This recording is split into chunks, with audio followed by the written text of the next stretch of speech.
बोला है, वो बोला है कि न्यू पेंशन स्कीम 2225 करोड़, वो 2225 नहीं है, वो 1225 है, क्योंकि आपने कहा कि फैमिली पेंशन 1375 है और 2225 बोल के आप कह रहे हैं कि 50 करोड़ का ही तो अंतर रह गया।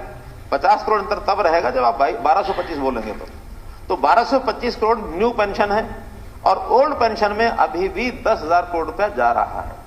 अब ये 10,000 करोड़ रुपया लगातार आगे जैसे जैसे ओल्ड पेंशन स्कीम के एम्प्लॉइज कम होते जाएंगे वो घटता जाएगा, जैसे जैसे टाइम जाता जाएगा उसमें फैमिली पेंशन भी कम होगी, उसी के अंदर कम्यूटेड वैल्यू ऑफ पेंशन ये कम होगी और साथ साथ जो नए एम्प्लॉइज जैसे आते जाएंगे उनकी न्यू पेंशन में बढ़ती चली जाएगी और न्यू पेंशन बढ़ने के बाद ये जो टाटा एक सेंटर में एक जो कमेटी बनी थी उसने जो लायबिलिटी सेंटर की बताई थी, और उसमें आंकड़े तो जो कोई सेंटर के हैं लेकिन टाइमिंग जो है बड़े महत्वपूर्ण है।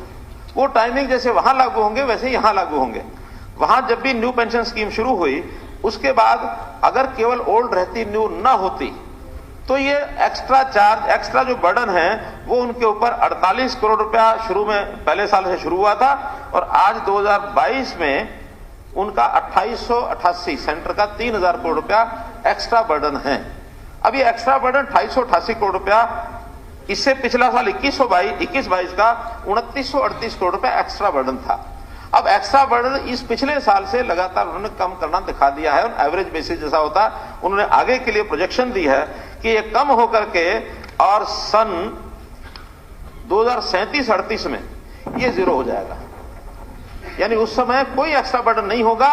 ओल्ड पेंशन स्कीम जितनी है वो ओल्ड पेंशन में जाएगी और न्यू पेंशन स्कीम के कारण से जितना ओल्ड में बचत होगी उतनी न्यू जाएगी, ऐसा कुल मिलाकर के एक्स्ट्रा बर्डन कोई नहीं होगा। और उसके बाद जो अब लॉस हो रहा है 37-38 में पूरा होना शुरू होगा 196 करोड़ से बढ़ते बढ़ते और ये 2062-63 तक 44,000 करोड़ रुपया ये बेनिफिट हो जाएगा। जो अब इस समय नुकसान हो रहा है वो उस समय पैदा होगा। अब ये केवल इसलिए ही लागू किया गया है कि आज की जो हमारी वर्कफोर्स है उस आज की वर्कफोर्स को काम करने वालों को जो भी लाभ मिलना है, सैलरी आज मिलती है तो उनके भविष्य की सुरक्षा भी आज ही रिजर्व की जाए उनके लिए, नहीं तो क्या होगा हम कहीं ना कहीं बंध जाएंगे और बंधने के बाद आज की जो वर्कफोर्स है जैसे बढ़ती चली जाएगी आगे आवश्यकता बढ़ेगी, वर्कफोर्स भी बढ़ेगी और साथ साथ सैलरी भी बढ़ेगी। सैलरी बढ़ेगी तो साथ साथ पेंशन का बर्डन भी बढ़ेगा, तो जितना काम व्याप बढ़ेगा उस नाते से जो आज का काम है हमारी अगली पीढ़ी को उसकी लायबिलिटी बैठेगी। हमको कोई अधिकार नहीं है, काम तो आज हम ले रहे हैं और उनका पेंशन का बोझ अगली पीढ़ी के लिए छोड़ के जा रहे हैं। 25-30 साल बाद जब रिटायर हो तब जब रिटायर हो उस समय उसको आज का जमा किया हुआ पैसा उसको मिल जाए और उसके एक फार्मूला बन गया है, वो सारी इन्वेस्टमेंट होती है। अब उसके अंदर कुछ आलोचनाएं हैं क्या इन्वेस्टमेंट का पता नहीं कितना उसमें रिटर्न मिले कितना ना मिले, इन्वेस्टमेंट कहां होगी, कौन सी संस्था में होगी, इन चीजों के सुधार के लिए लगातार सुझाव आते हैं। और आपकी जानकारी के लिए ये प्रावधान हमने तो अपने यहां 2009 में शुरू किया, 6 में नए अप्लाई आने शुरू हो गए थे, लेकिन 2009 में उनका हिसाब पहली बार न्यू पेंशन स्कीम का एडजस्टमेंट शुरू हुआ बजट में, लेकिन पावर डिपार्टमेंट पावर यूटिलिटीज ने ये ठीक 2000 में शुरू कर दिया था, 9 साल पहले, और 9 साल पहले वहां शुरू हुआ था। वहां के लोग तो आज बल्कि रिटायरमेंट की स्टेज पर आने लग गए हैं। आज 23 साल हो गए हैं तो सर्विस में 23, 25, 30 के बाद लोग रिटायर होना शुरू होते हैं, इसलिए उनको उसका लाभ बराबर मिल रहा है। वो इन्वेस्टमेंट अपने हिसाब से करते हैं, वो कोई न्यू पेंशन स्कीम वहां चल नहीं रही है। इसलिए आज देश भर के ज्यादा प्रांतों में न्यू पेंशन स्कीम है। कुछ प्रांतों ने अब राजनीतिक कारण भी कहे जा सकते हैं,